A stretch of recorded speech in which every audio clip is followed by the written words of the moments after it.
Hello प्यारे बच्चों, कैसे हैं आप। आशा करता हूँ आप सभी लोग अच्छे होंगे और सभी अपनी बोर्ड परीक्षाओं की जो तैयारी है उसमें लगे होंगे। तो डियर्स, जैसा कि हम अपने वक्तव्य को आगे बढ़ाते हुए देखते हैं कि हम अंश एजुकेशन हब प्लेटफार्म पर 10वीं बोर्ड जो एग्ज़ाम है RBC NCERT बेस्ट जो बुक है उसकी स्टूडेंट की तैयारी के लिए कि वो आगामी एग्ज़ाम को किस प्रकार फाइट करेंगे और किस प्रकार उस एग्ज़ाम के साथ खुद को तैयार करेंगे, क्योंकि इन जो स्टूडेंट का अभी 10वीं और 12वीं बोर्ड होने वाला है। तो डियर्स, हमने देखा है अभी हाल ही में हम एक बहुत बड़ी जो पेंडेमिक कोरोना महामारी था, हमारा देश इस महामारी से अब उभरता हुआ धीरे धीरे गति कर रहा है। लेकिन इस दौर में जो विद्यार्थियों का शिक्षा के स्तर में जो नुकसान हुआ है उसको भी हम कम नहीं आंक सकते और हमें जितना मदद हो सके उन विद्यार्थियों की मदद यहाँ पर करने का प्रयास करना चाहिए। और उसी प्रयास के आधार पर मैं आप लोगों को RBC का जो 10वीं बोर्ड का एग्ज़ाम होने वाला है उसमें अपनी तरफ से एक सब्जेक्ट आप लोगों के सामने डील कर रहा हूँ। प्यारे बच्चों, मैं गणित को मेंटेन आप लोगों के सामने इस प्रकार रख रहा हूँ कि जो बच्चे आर्थिक तबके के हैं, यानी आर्थिक रूप से कमज़ोर हैं, जो बच्चे हाई फैसिलिटीज़ या कोचिंग व्यवस्था करके या अच्छी पढ़ाई अपने स्कूल में नहीं पा पाते हैं या अभिभावकों के कारण या उनकी आर्थिक परिस्थितियों के कारण वो एक अच्छी वहाँ से प्रोग्रेस नहीं कर पाते हैं।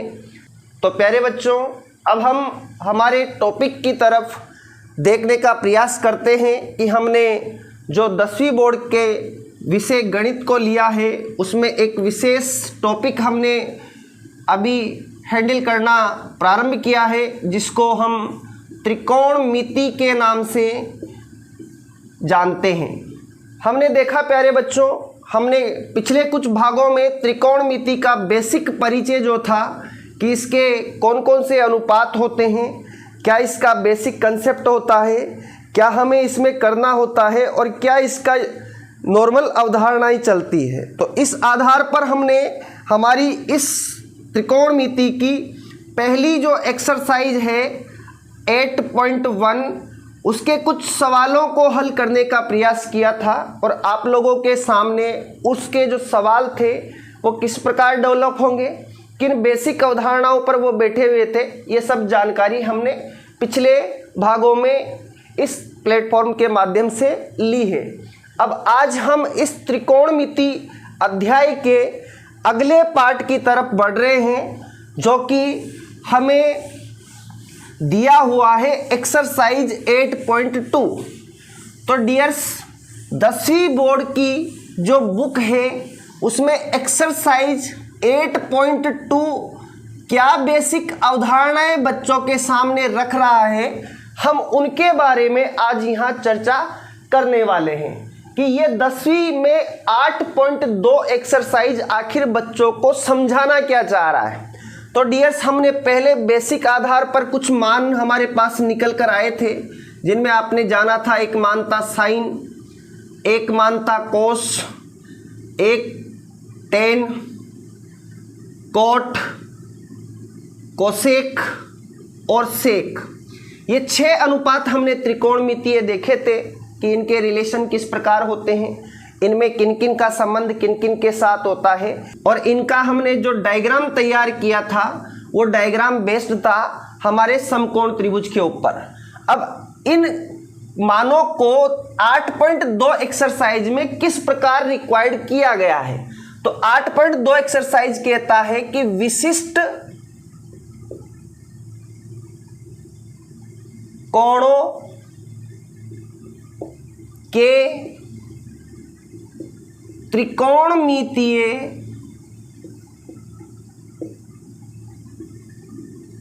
अनुपात क्या होंगे। यानी हमें इस 8.2 एक्सरसाइज में कुछ विशिष्ट कोणों के त्रिकोणमितीय अनुपात फाइंड करने हैं।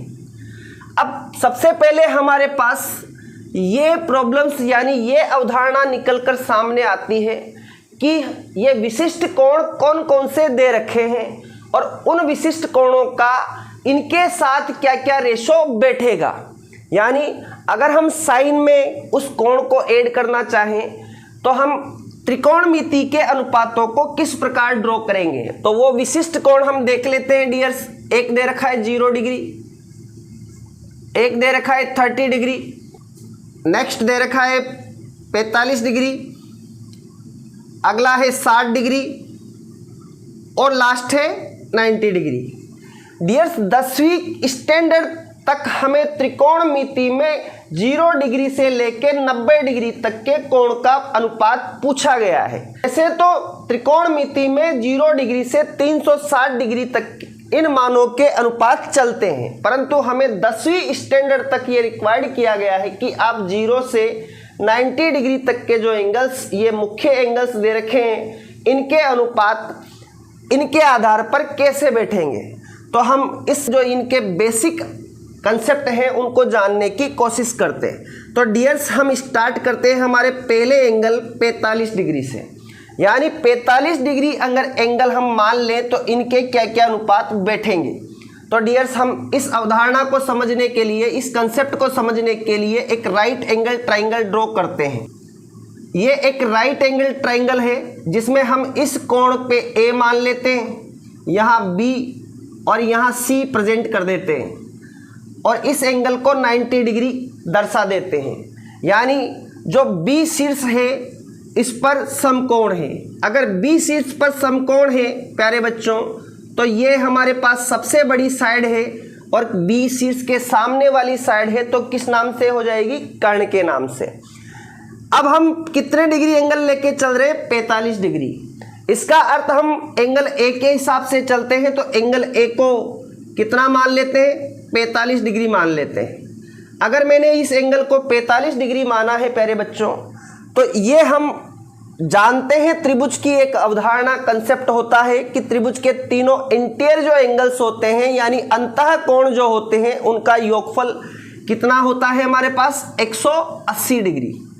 अगर 180 डिग्री में से ये अकेला 90 डिग्री है और ये 45 डिग्री है तो बचा हुआ एंगल ये होगा और बचेगा कितना, 45 डिग्री। यानी इस कंसेप्ट के आधार पर हमारे पास ये दोनों एंगल बराबर 100 हो जाते हैं। अगर ये बराबर 100 हो जाते हैं तो यहाँ पर एक ट्राइंगल हमें नजर आता है जिसको कहते हैं समद्विबाहु त्रिभुज। यानी दो कोण अगर हम बराबर देख पा रहे हैं तो उसकी जो दो भुजाएं होती हैं वो भी बराबर रहती हैं। यानी हम इस भुजा को मान लेते ए है, इस भुजा को मान लेते ए है। अगर मैं एंगल ए को बेस मानकर इस सवाल को सोल्व करना चाहूं तो एंगल ए बेस है तो इसके सामने वाली साइड ये लंब हो जाएगी और ये साइड क्या हो जाएगी, आधार हो जाएगी।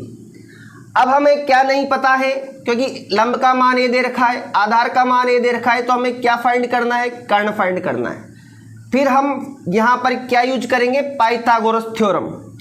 और पाइथागोरस थ्योरम क्या होता है बेटा,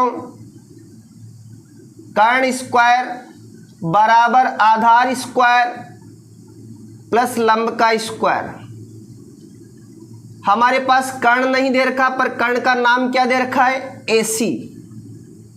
तो हम यहां रखेंगे AC का स्क्वायर। आधार कितना दिया, A स्क्वायर। लंब कितना दिया हुआ है, A स्क्वायर। अब हमें इधर AC का स्क्वायर ऐसे कैसे प्रेजेंटेड करना है, यहाँ A स्क्वायर एक बार है यानी इसका गुणांक कितना है, 1। यहाँ भी इसका गुणांक कितना है, 1। तो ये चर राशियां हैं तो इसके गुणांक ऐड कर दो तो कितना हो जाएगा, 2A स्क्वायर। इसको लिखना अनिवार्य नहीं होता।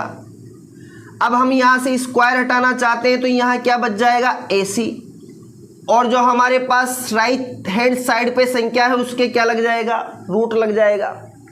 अब हम यहाँ देख पा रहे हैं कि ए के स्क्वायर लगा हुआ है और रूट भी लगा हुआ है, यानी इस संख्या का वर्ग भी करना है, वर्गमूल भी निकालना है, तो यानी स्क्वायर से रूट कैंसल्ड हो जाएगा। अगर ए का स्क्वायर कैंसल्ड हो जाता है तो हमारे पास सिर्फ क्या बच जाता है, यहाँ पर ए बच जाता है प्यारे बच्चों। हम रूट 2 को ए से कैसे प्रेजेंट कर देते हैं, यानी हमारे पास ए सी की वैल्यू कितनी आ चुकी है, ए रूट 2। हम इस जगह पर अपना मान फिल कर देते हैं कि इसका मान आ रहा है ए रूट 2। अब हम इस आधार पर हमारे उन त्रिकोणमितीय अनुपातों को फाइंड करने की कोशिश करते हैं कि साइन 45 डिग्री बराबर क्या आएगा। साइन 45, तो साइन का रेशियो क्या बैठता है, साइन कहता है मेरे पास रेशियो होता है लंब और कर्ण का। अब इस आधार पर अगर हम चले और इस एंगल को बेस मानते हैं तो ये लंब होता है, लंब कितना दे रखा है ए, और कर्ण कितना दे रखा है ए रूट 2। तो प्यारे बच्चों ए से एक कितनी बार कैंसल्ड हो जाएगा, एक बार, यानी साइन 45 का मान कितना निकल कर आता है 1/√2। इसी प्रकार हम अगला मान क्या लेके चलेंगे, कोस 45 लेते हैं डियर, क्योंकि हमारे पास अगला अनुपात क्या दे रखा है, कोस दे रखा है, और 45 डिग्री एंगल हम बेस मान के चल रहे हैं। तो इसका मान होता है आधार में अनुपात होता है कर्ण का। अब आधार और कर्ण को यहां से फील करते हैं, आधार दे रखा है इसने a और कर्ण दे रखा है a रूट 2। फिर यहाँ a से a कैंसल्ड हो जाता है 1 टाइम, और फिर मान रिप्रेजेंटेड हो जाता है 1/√2, यानी cos 45 में भी बात क्या अनुपात होता है 1/√2। अगला मान आता है हमारे पास tan 45 डिग्री। tan 45 डिग्री अनुपात क्या लेकर बढ़ता है, लंब के साथ आधार का। अब लंब और आधार में अनुपात देखें, लंब दे रखा है a और आधार भी दे रखा है a। हम a को a से कैंसल कर देते हैं एक बार, तो कितना मान प्रेजेंटेड हो जाता है 1, यानी tan 45 का मान कितना निकल कर आता है हमारे पास 1। अब डियर हम आगे देखते हैं कि साइन का रिवर्स फॉर्म में क्या प्राप्त होता है, कोसेक। कोसेक में कितना डिग्री चलना है हमें, 45। साइन का रिवर्स होता है, इसका मतलब लंब के बटे में कर्ण, अगर साइन है तो ये हो जाएगा कर्ण के बटे में लंब, और ये मान हो जाएगा रिवर्स, तो √2/1 होगा। अब किसी भी राशि के बटे में 1 लिखना ऐसा कोई अनिवार्य बात नहीं है, तो इसका मान रिप्रेजेंटेड हो जाएगा √2। इसी प्रकार कोस का रिवर्स क्या प्राप्त होता है हमें, सेक, यानी कोस 45 का रिवर्स हो सेक 45, यानी कोस होता है आधार में कर्ण का अनुपात, तो यहाँ हो जाएगा कर्ण में आधार का अनुपात, और हमारे पास कर्ण में आधार का अनुपात दे रखा है 1, यानी √2/1, तो यहाँ पर रिप्रेजेंटेड होगा √2। इसी प्रकार tan का रिवर्स हमें क्या प्राप्त होता है, कोट 45 डिग्री। tan होता है हमारे पास लंब में आधार का रेशो, तो हमारे पास कोट हो जाएगा आधार में लंब का रेशो। आधार और लंब दोनों बराबर दे रखे इक्वल, यानी ये आएगा 1, यानी tan 45 और कोट 45 का मान इक्वल रहेगा। इसी प्रकार साइन 45 और कोस 45 का मान इक्वल रहेगा। तो हमने ये बेसिक रूप से इस कंसेप्ट के आधार पे जाना है डियर्स कि इन मानों का त्रिकोणमिति के जो ये रेशोज दे रखे हैं हमारे पास, इन रेशोज का 45 डिग्री के साथ क्या अनुपात चलेगा। तो डियर्स इस अवधारणा को सीखने के बाद हम बढ़ते हैं आगे की तरफ। अब हम इनके पेयर्स बना लेते हैं कि 30 के साथ 60 का पेयर चलेगा और 0 डिग्री के साथ 90 डिग्री का पेयर चलेगा। हम बढ़ते हैं हमारे अगले मानों की ओर। अब हम यूज करते हैं कि हमारे पास कोई समबाहु त्रिभुज है। क्या लेना है डियर, हमें एक समबाहु त्रिभुज लेना है जिसकी सारी भुजाएं आपस में क्या होती है, बराबर, यानी हम एक समबाहु त्रिभुज ड्रॉ करते हैं। इस प्रकार ये त्रिभुज है, इसमें यहाँ a मान लिया जाए, यहाँ b और यहाँ c।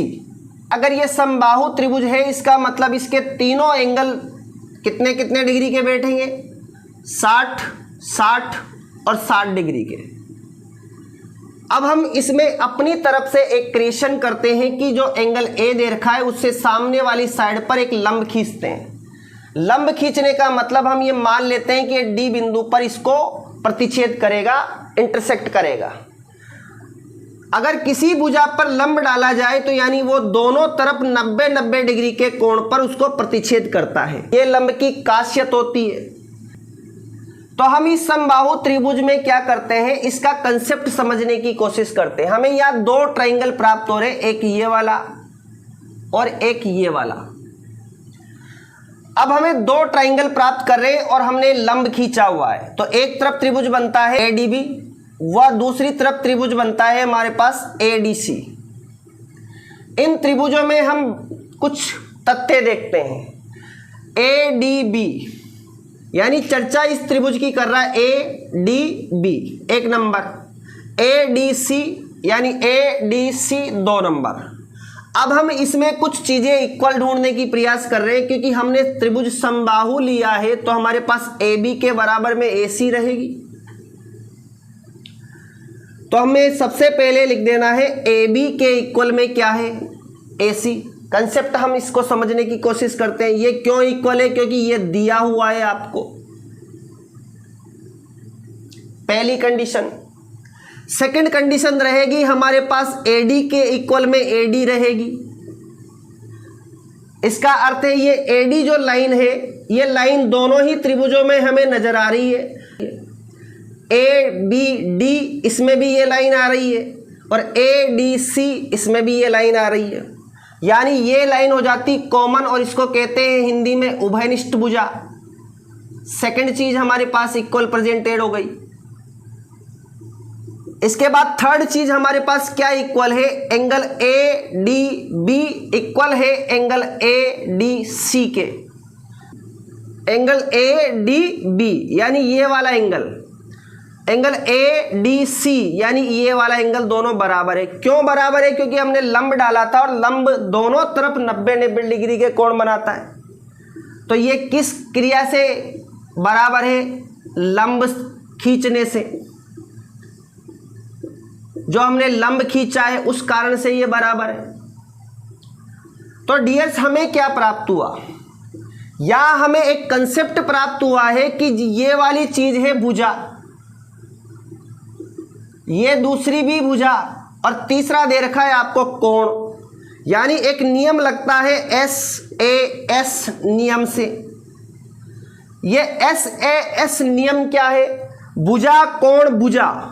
यानी हमें किन्हीं भी दो त्रिभुजों को सर्वांगसम सिद्ध करने के गणित में कुछ बेसिक रूल दिए हुए हैं, जिसमें से एक नियम लगता है हमारे पास भुजा कोण भुजा, साइड एंगल साइड। या किसी त्रिभुज में कोई दो भुजाएं और अगर एक कोण बराबर हो, ये भुजा इसके बराबर है, ये भुजा आपस में बराबर है, ये कोण इसके बराबर है, तो वो दोनों त्रिभुज आपस में सर्वांगसम होते हैं। यानी यहां पर हमारे पास इससे क्या हो गया, ADB था वो सर्वांगसम सिद्ध हो गया C के।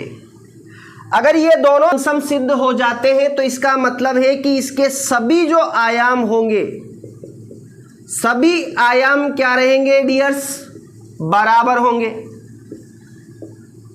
सभी आयाम बराबर होने का मतलब ये हो गया कि ये वाली भुजा इसके बराबर सिद्ध हो जाएगी बची हुई, ये वाला कोण ऑलरेडी बराबर 100 हो रहा है।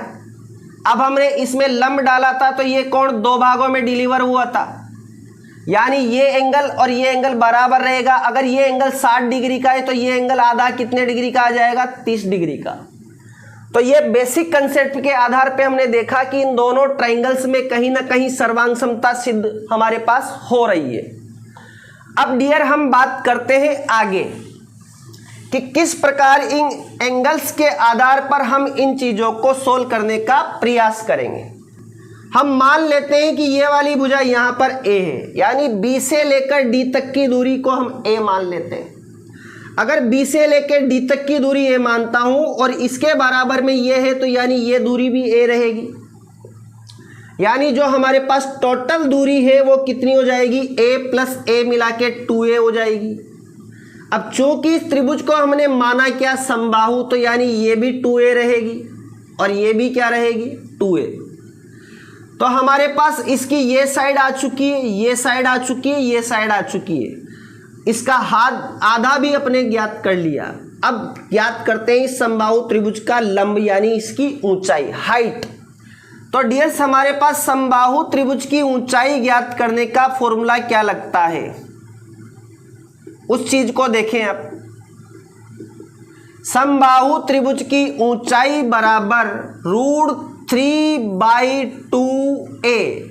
इस a को यहां लिख लेते हैं साइड यानी भुजा, यानी भुजा का मान आपको यहां रिप्रेजेंट करना है। तो √3/2 फॉर्मूले का है और भुजा दे रखी है हमारे पास 2a। यहां से 2 से 2 कैंसल्ड हो जाएगा, तो यहां हमारे पास बचेगा √3a। इट मीन्स a√3, इसको a से प्रेजेंटेड कर सकते हैं। यानी हमारे पास समबाहु त्रिभुज की हाइट कितनी आ चुकी है, ये वाली साइड यानी लंब इसका कितना आ चुका है, a√3। अगर हम 60 डिग्री को कंसेप्ट मानते हैं तो यानी ये लंब हो जाएगा a√3 और बेस हो जाएगा a। हम बात करते हैं सिर्फ एक त्रिभुज के बारे में। अब हम हमारे त्रिकोणमितीय अनुपातों की तरफ बढ़ते हैं। पहला अनुपात दे रखा है साइन और मान ले रखा है हमने 60। साइन में वही अनुपात क्या चलता है, लंब का कर्ण के साथ। यहां पर अगर मैं 60 डिग्री को बेस मानता हूं तो लंब कितना हो रहा है, a√3 और कर्ण कितना हो रहा है 2a। तो a से a कैंसल्ड हो जाएगा, पास √3/2। अब हम बढ़ते हैं अगले मान की तरफ। अगला मान दे रखा है cos 60 डिग्री, क्योंकि कोण 60 को लेके चल रहे हैं हम। कोस किसका रेशो होता है, आधार में कर्ण का। तो आधार लिख लेते हैं अपन a और कर्ण को लिख लेते हैं 2a। a से a कैंसल्ड हो जाएगा, यानी कितनी बार, एक बार आ जाएगा 1/2। इसी के बाद हम अगला मान लेते हैं tan 60 डिग्री, और tan के साथ रेशो होता है लंब में आधार का। अब हमारे पास अगर एंगल 60 बेस है तो लंब कितना दे रखा है, a√3 और आधार कितना दे रखा है a से a फिर कैंसल्ड हो जाता है एक बार, √3/1 यानी √3 इसका मान आ जाएगा। इसके बाद हमारे पास साइन का उल्टा कोसेक 60, साइन का मान आया √3/2 यानी ये 2/√3 हो जाएगा। इसके बाद कोस का उल्टा सेक 60, सेक का मान आया 1/2 तो ये 2/1 हो जाएगा यानी 2 रह जाएगा। अगला है टेन का उल्टा होता है कोट, और कोट में भी देखना है 60 डिग्री। टेन का मान आया √3 60 में, तो ये √3/1 है। अगर इसको उल्टा करेंगे तो क्या हो जाएगा 1/√3। तो इस प्रकार 60 डिग्री में हमारे पास इन मानों के ये अनुपात बैठते हैं। ये इनका बेसिक कंसेप्ट इस प्रकार कहता है। तो जिस प्रकार हमने ये मान देखे उस प्रकार अब एंगल 30 डिग्री पर हम रिप्रेजेंटेड करते हैं। तो एंगल 30 डिग्री अगर हम ले रहे हैं तो यानी हमने एंगल इसको बेस लिया हुआ है। अगर इस एंगल को बेस ले रहे हैं तो ये वाली साइड क्या हो जाएगी, लंब हो जाएगी, और ये वाली साइड क्या हो जाएगी, आधार हो जाएगी। अब हम इस मानों को रिप्रेजेंट करने की कोशिश करते हैं कि साइन क्या होता है, लंब कर्ण। तो लंब अगर 30 डिग्री वैल्यू है तो लंब कितना है a, और कर्ण कितना है 2a। फिर यहाँ a से a कैंसल्ड हो जाता है 1 टाइम, यानी इसका आंसर रिप्रेजेंटेड हो जाएगा 1/2। इसी प्रकार हम अगला लेते हैं cos 30। आधार में कर्ण का रेशो लेना है। अगर ये लंब है तो आधार है a√3 और कर्ण दे रखा है 2a। हम यहाँ फिर a से a को कैंसल्ड कर देते हैं तो हमारे पास मान आ जाएगा √3/2। अगला फिर मान लेते हैं हम tan में 30 डिग्री। अब हम लेते हैं tan 30 के लिए। तो tan 30 क्या कहता है, लंब के साथ आधार का रेशो रहेगा। अगर मैं 30 डिग्री को एंगल मान रहा हूं तो हमारे पास लंब क्या हो जाएगा, लंब हो जाएगा हमारे पास a, और आधार क्या हो जाएगा a√3। एक से एक कैंसल्ड हो जाएगा एक बार, तो tan 30 का मान कितना रिप्रेजेंटेड हो जाएगा 1/√3। इसी के बाद हम अगला मान लेते हैं कोसेक 30। कोसेक उल्टा होता है साइन का। साइन का मान आ रहा है 1/2, तो साइन 30 के मान को कोसेक 30 में रिवर्स कर दो तो ये क्या हो जाएगा 2/1, यानी रिजल्ट आएगा 2। इसी प्रकार अगला मान आता है सेक 30 डिग्री। तो सेक 30 होता है उल्टा कोस का। कोस 30 में जो मान आ रहा है √3/2, तो यहाँ हो जाएगा इसका रिवर्स 2/√3। इसी के साथ हम अगला मान लेंगे टेन 30 का। टेन 30 का उल्टा हो जाएगा कोट 30। टेन 30 में मान आ रहा है 1/√3, तो कोट 30 में मान हो जाएगा √3/1, यानी इसको रिप्रेजेंटेड कर देंगे √3। तो डियर्स, हमने देखा कि किस प्रकार कोण 60 डिग्री और कोण 30 डिग्री के कंसेप्ट हमारे पास ट्रिग्नोमेट्रिकल फॉर्म में चलते हैं। किस प्रकार हम बेसिक नियम के आधार पर इनके मानों को ज्ञात कर सकते हैं। ये इनके बेसिक कंसेप्ट से जो हमारे माइंड में फुली क्लियर होने चाहिए। अब बात करते हैं हम अगले मानों की तरफ, 0 डिग्री और 90 डिग्री।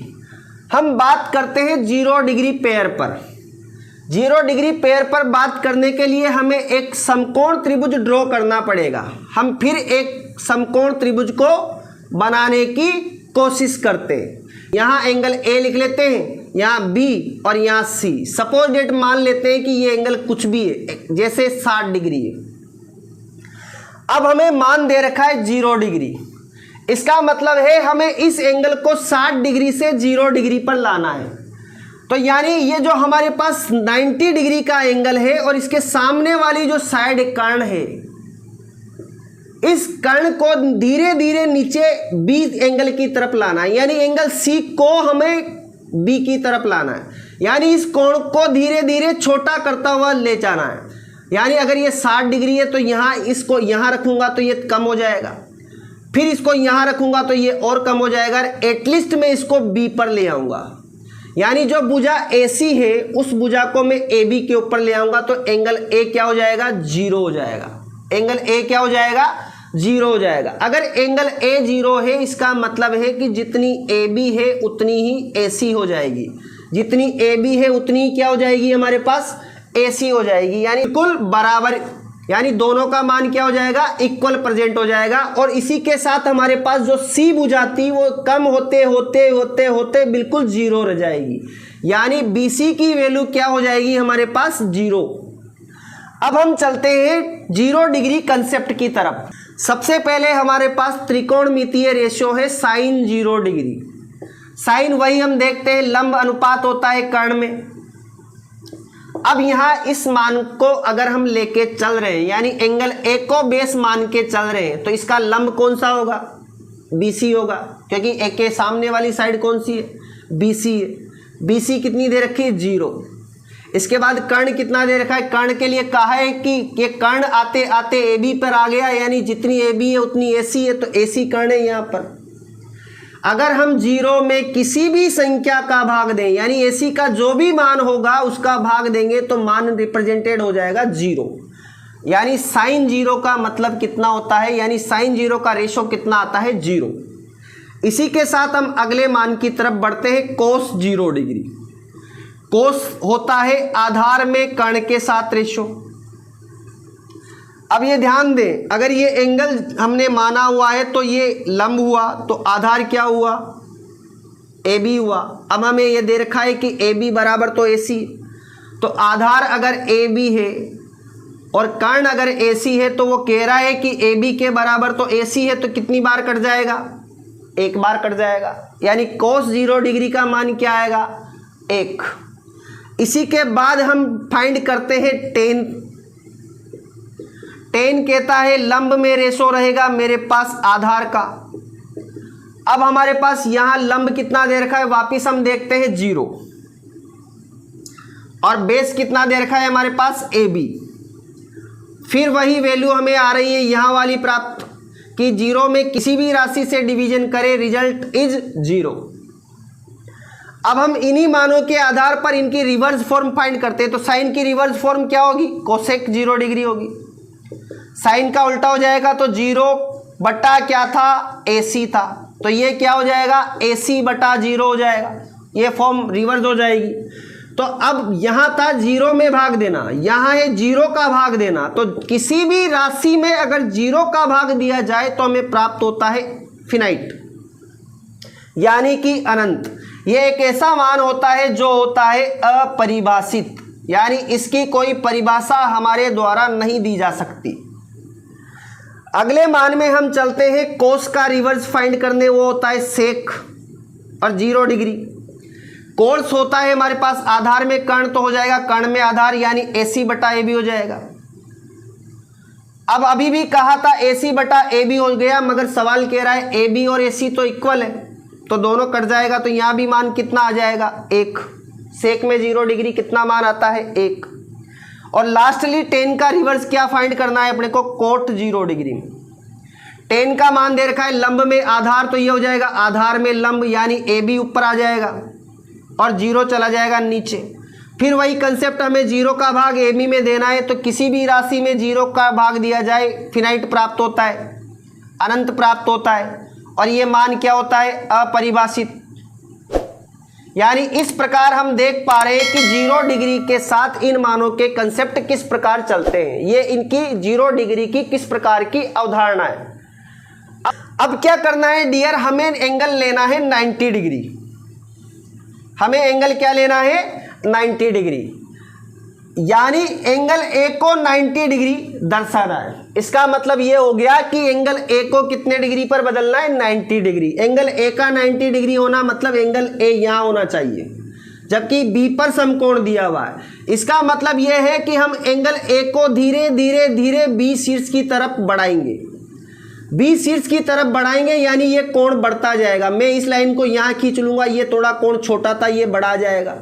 फिर इस लाइन को यहाँ खींच लूँगा, फिर इससे बड़ा रिप्रेजेंटेड हो जाएगा। फिर यहाँ खींचूंगा और बड़ा रिप्रेजेंटेड हो जाएगा। और एटलीस्ट मैं इस लाइन को यहाँ पर ले आऊँगा, यानी जो AC थी, A पॉइंट था, मैं उसको B पॉइंट पर ले आऊँगा। तो ये बिल्कुल लाइन ABC के क्या हो जाएगी, समपाती हो जाएगी। और यहाँ क्या बन जाएगा, एंगल A बन जाएगा। अगर इस लाइन को हमने धीरे धीरे छोटा किया है, इसका मतलब AB लाइन जो थी वो बिल्कुल 0 हो चुकी, और इधर मान आ चुका है कि AC के बराबर में रिजल्ट रहता है BC। देखो AC और BC दोनों समपाती है, यानी दोनों इक्वल है। अब हम इस कंसेप्ट के आधार पर अपने मान को भरने की कोशिश करते हैं कि साइन 90 डिग्री क्या रिप्रेजेंटेड करेगा। अब हमें दे रखा है लंब के साथ कर्ण। अब अगर मैं इस एंगल को बेस मान के चलता हूं तो लंब क्या होगा, लंब होगा हमारे पास BC, और कर्ण क्या होगा, कर्ण होगा AC। परंतु कहा है कि A बिंदु तो B पर आ गया, यानी जितनी BC है उतनी AC है, तो ये कट जाएगा एक बार, यानी साइन 90 का मान कितना आ जाएगा, 1 आ जाएगा डियर। इसी आधार पे चलते हैं हम अगले मान की तरफ। अगला मान दे रखा है हमें कोस 90 डिग्री। कोस 90 डिग्री कंसेप्ट देता है आधार के साथ कर्ण का। हम पहले ही कह चुके हैं कि आधार धीरे धीरे A की तरफ बढ़ के क्या हो गया, खत्म हो गया, यानी 0 रह गया। और कर्ण कितना दे रखा है, AC। वही कंसेप्ट 0 में किसी भी राशि का भाग दिया जाए तो क्या मान रिप्रेजेंटेड होगा, 0 मान आएगा भाई। अगला कंसेप्ट है हमारे पास tan 90 का। ये मान देता है लंब के साथ आधार का कॉम्बिनेशन देता है। तो लंब कितना दे रखा है हमें, लंब दे रखा है हमें BC, और आधार कितना दे रखा है, आधार बिल्कुल हो चुका खत्म, यानी 0। अब हम किसी भी राशि में 0 का भाग देते हैं तो हमें क्या प्राप्त होता है, फिनाइट, यानी यह है अपरिभाषित। अगले मान की तरफ हम बढ़ते हैं और अगला मान आ जाता है हमारे पास साइन का रिवर्स कोसेक 90। साइन का उल्टा होने के कारण ये होता है कर्ण में लंब का अनुपात, यानी 1/1 उल्टा हो जाएगा, तो इसको क्या लिख सकते हैं आप, 1 लिख सकते हैं। यानी साइन 90 और कोसेक 90 का मान सेम होता है। इसी के बाद हमारे पास आ जाता है अगला सेक 90, जो कोस का रिवर्स होता है। कोसेक 90 का मान होता है आधार में कर्ण रेशो देंगे तो 0, तो हमें कर्ण में आधार रेशो देना है, यानी AC को ऊपर ले जाना है, तो यहाँ हो जाएगा AC के बटे में 0। फिर हम किसी भी राशि में 0 का भाग देंगे तो हमारे पास रिप्रेजेंटेड हो जाएगा अनंत, यानी इसका भी मान क्या आ जाएगा, अपरिभाषित। अगला मान हमारे पास आता है tan का रिवर्स, जिसे कहते हैं अपन कोट, यानी tan 90 का रिवर्स कोट 90 होता है, तो tan होता है लंब में आधार का रेशो।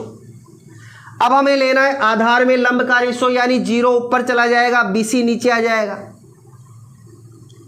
अगर 0 ऊपर चला गया, BC नीचे आ गया, तो हमें 0 में BC का भाग देना है। तो किसी भी राशि का आप 0 में भाग दें, रिजल्ट क्या बनता है? 0। तो इस प्रकार हमने देखा कि इन त्रिकोणमितीय जो मान दे रखे हैं उनका इन डिग्रीज के आधार पर क्या क्या रेशो निकलता है। यानी त्रिकोणमिति में जो बेसिक कंसेप्ट के आधार पे हमने उसके अनुपात फाइंड किए थे, sine theta, cos theta, tan theta, cot theta, sec theta और कोसेक थीटा, इनके मान किस प्रकार ग्रो होंगे, इनके मान 0 डिग्री, 30 डिग्री, 45 डिग्री, 60 डिग्री और 90 डिग्री पर क्या क्या रेशोज रखेंगे, वो रेशो के बेसिक कंसेप्ट हमने यहाँ पर जाने हैं। अब हम इन बेसिक कंसेप्ट को जो हमने अलग अलग जाना है, इसकी एक सारणी ग्रो कर लेते हैं। त्रिकोणमितीय अनुपातों की अवधारणाएं हमने अभी हल करी डियर्स। अब हम उनको एक सारणी के रूप में एडजस्ट करते हैं कि किस प्रकार ये सारणी के रूप में एडजस्ट होंगे। तो हमें सबसे पहले मान देना है 0 डिग्री का, उसके बाद मान देना है 30 डिग्री, अगेन 45, 60 एंड 90। ये कुछ विशिष्ट डिग्रियां दे रखी है हमें, जिनको हमें सोल्व करना है। अब हम इस राशि को मान लेते हैं कि यहाँ 0 में 4 का भाग दिया है और रूट लगा है, यहाँ 1 में 4 का भाग दिया है, तो हमें 0 से लेकर गिनती लिख लेनी है। यहाँ 2 में 4 का भाग दिया हुआ है, यहाँ 3 में 4 का भाग दिया हुआ है,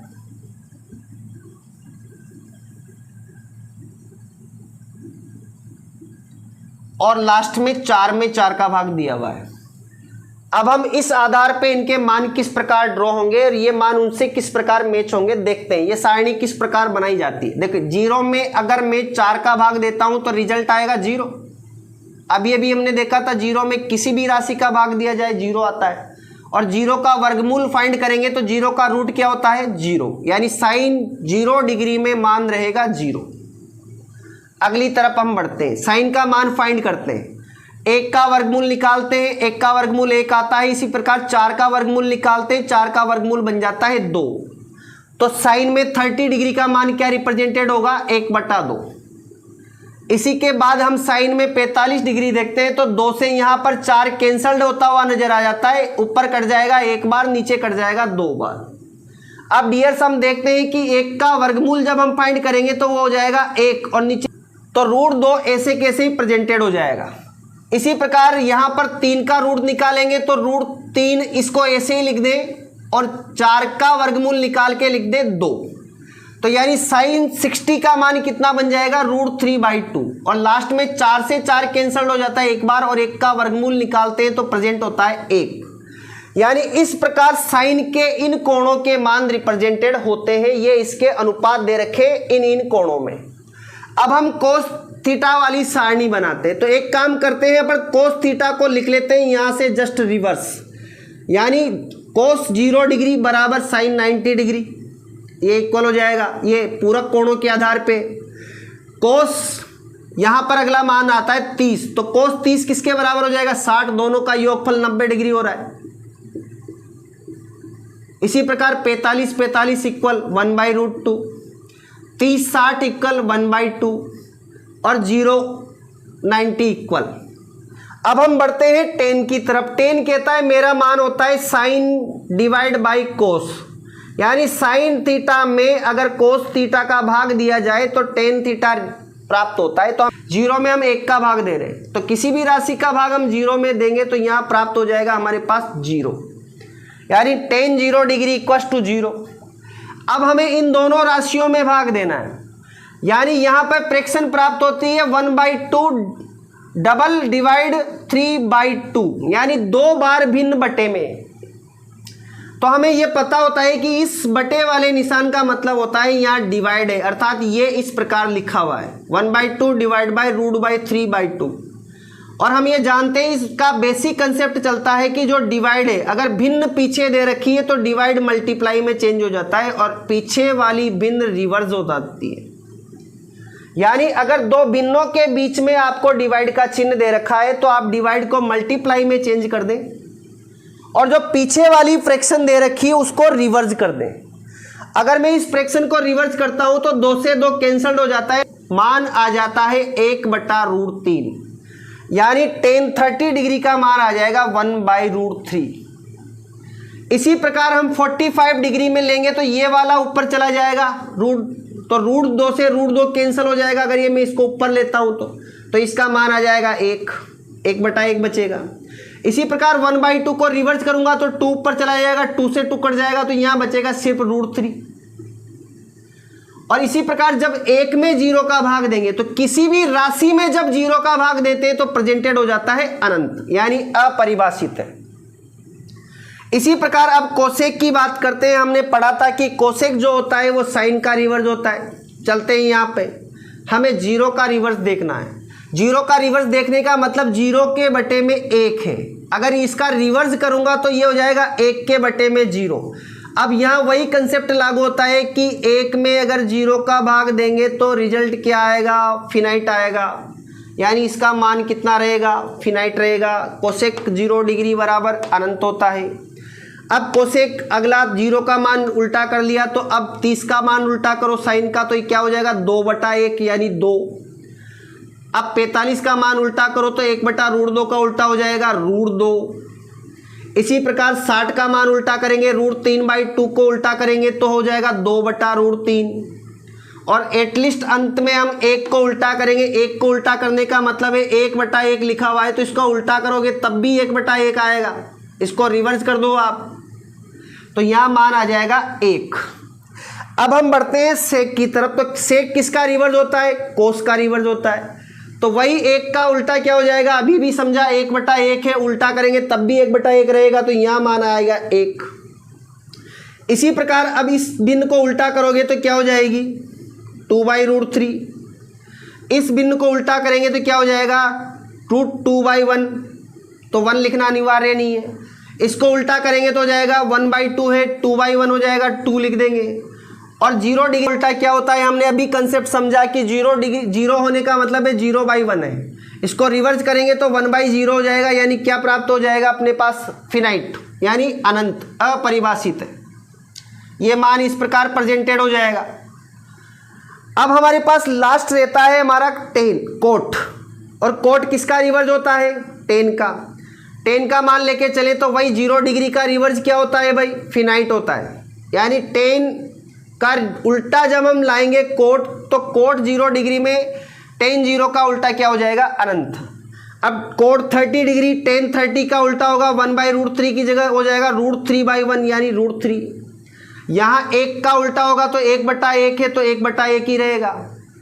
यहाँ √3/1 है तो ये उल्टा होके क्या हो जाएगा 1/√3 हो जाएगा। इसी प्रकार अनंत का रिवर्स क्या हो जाएगा, या 0 का रिवर्स अनंत हो गया तो अनंत का रिवर्स क्या हो जाएगा 0। यानी इस मान को मैं जब उल्टा करूंगा तो मेरे पास 0/1 हो जाएगा और इसका मान क्या आएगा 0। यानी कोट में 90 डिग्री का मान क्या आता है 0। तो डियर्स इस प्रकार हम इस सारणी को ग्रो कर सकते हैं और ये बेसिक कंसेप्ट पे बैठी हुई सारणी है जिसके मानों के आधार पर हमें एक्सरसाइज 8.2 को हल करना है। और इस सारणी में जो कंसेप्ट दे रखे हैं, जो इन अनुपातों के इन डिग्रियों पे रेशियो आए हैं, उनको हम यहाँ देख पा रहे हैं। तो डियर्स हम बात करते हैं कि हमारे अब एक्सरसाइज में किस टाइप के सवाल हमसे ये हल करवाएगा। आज हम इसके 1 या 2 सवाल एग्जाम्पल के तौर पे करके देखते हैं। इसके बाद हम अगला वाला पार्ट इस फुली एक्सरसाइज का लेकर आएंगे। हमने इस भाग में इस एक्सरसाइज की जो अवधारणाएं दे रखी थी, जो बेसिक कंसेप्ट दे रखे थे, उनको लिया है। हम देखते हैं हमारा पहला सवाल हमसे डियर्स क्या कहता है। ये इसका एक्सरसाइज का फर्स्ट क्वेश्चन दे रखा है, हमें इन मानों के आधार पर आपको रिजल्ट निकालने। अभी अभी हमने इन मानों के बेसिक कंसेप्ट्स देखे हैं कि ये मान किस प्रकार अपने हल होंगे। अब हम देखते हैं साइन में 60 डिग्री की वैल्यू क्या दे रखी है।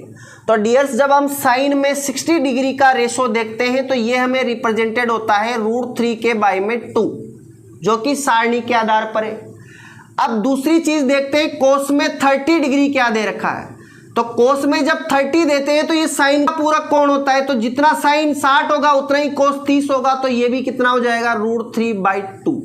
अब डियर्स, इन दोनों मानों के बीच कुछ भी सिंबल नहीं दे रखा है, यानी यहाँ सिंबल कौन सा रहेगा, मल्टीप्लाई। आप ट्रिग्नोमेट्रिकल फॉर्म देख लें, जब आपको साइन और कोस यानी जो अनुपात दे रखे हैं उनके बीच में अगर कोई सिंबल नजर नहीं आता है तो हमें वहाँ बेसिकली क्या मान लेना है प्यारे बच्चों, मल्टीप्लाई मान लेना है। यानी हमने पहले दोनों मान सारणी के आधार पर यहाँ पुट किए, इसके बाद हम अगले मान देखते हैं। साइन 30 डिग्री क्या मान रिप्रेजेंटेड हो रहा था, 1/2। तो साइन 30 किसका पूरक हो जाएगा, कोस 60 का, तो यहाँ भी क्या हो जाएगा 1/2।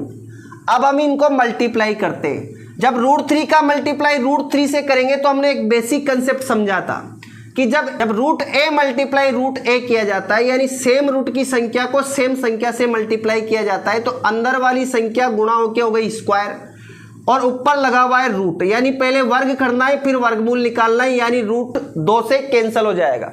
इसकी पावर से ये रूट यहाँ पर कैंसल्ड हो जाएगा, तो यानी ऊपर की राशि बच जाएगी सिर्फ हमारे पास 3 और नीचे 2 × 2 कितना हो जाएगा 4, प्लस यहाँ पर 1 × 1 क्या हो जाएगा 1, 2 × 2 कितना हो जाएगा 4। जब हम इसका एलसीएम लेंगे कितना आएगा 4, यानी हम 4 का भाग 4 में देंगे, तो 4 का भाग 4 में चला जाता है एक बार, 1 को 3 से गुणा करेंगे तो कितना आ जाएगा 3, बीच में सिंबल है प्लस, 4 का भाग 4 में एक बार और 1 को 1 से मल्टीप्लाई करेंगे क्या हो जाएगा 1, यानी 3 में 1 जोड़ा तो कितना बनता है 4, और 4 से 4 कितनी बार डिवाइड हो जाएगा 1 टाइम।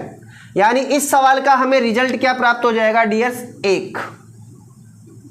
तो हमने देखा कि किस प्रकार जो ये बेसिक था, इसका कंसेप्ट था, उसको समझने के बाद हमने इन मानों को यहाँ पर फिल किया और इन मानों के आधार पर हमने सिंप्लीकेशन यूज करते हुए इस सवाल का जवाब दिया।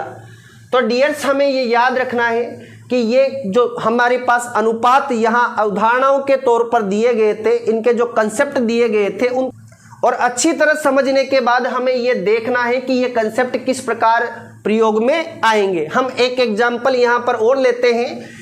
तो हमारे पास दूसरा क्वेश्चन कुछ इस प्रकार दे रखा है, इसी एक्सरसाइज का सेकंड क्वेश्चन। ये कह रहा है 2 tan square 45 degree plus square 45 degree minus sine square 60 degree का आपको क्या देना है, मान देना है कि इसका मान किस प्रकार आएगा।